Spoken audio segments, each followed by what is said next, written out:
It's hours from opening, but this is the busiest time of day at this neighborhood grocery store.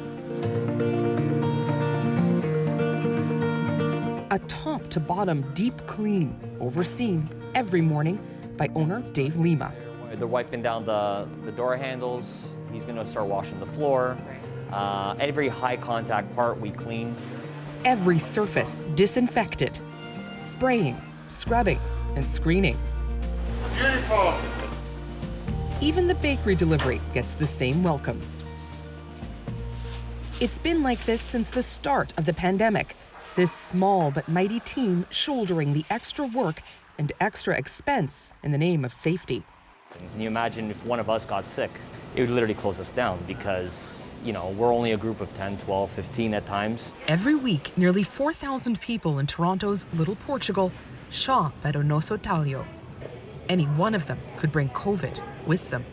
Doctors, nurses, they're obviously the heroes in this pandemic, but a lot of the people in this industry are also heroes. My whole staff is heroes, really. They're putting their life on line for the greater of the community.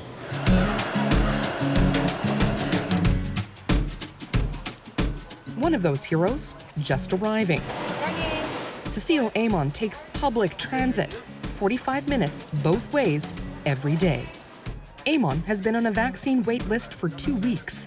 So for now, she puts her trust in public health measures and God. During the first part, we don't have any vaccines or anything. So for me, I relied on my faith, like praying.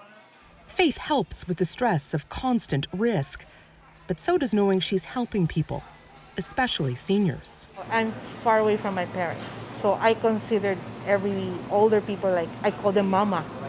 And they want to call me mama. I miss my mom. That's why I want to call you mama. That's why I call them. So I feel more for them because they shouldn't be having this trouble going out, buying things for themselves to eat, and then not getting it because of this pandemic. So we give more importance to them because we know that they need it more.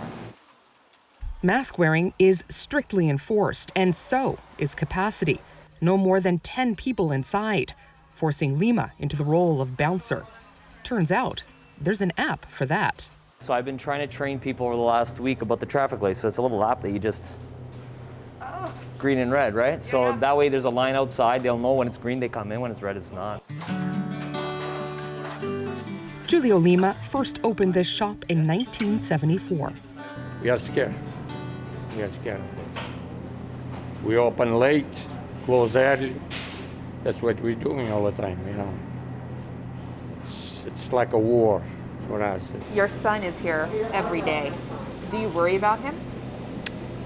Of course I'm worried about him. And not only for my son, I'm worried about anybody that works for me and even the customers. I'm worried about them. Patricia Pereira started here 7 months ago. She used to work in another store, but left because it wasn't safe.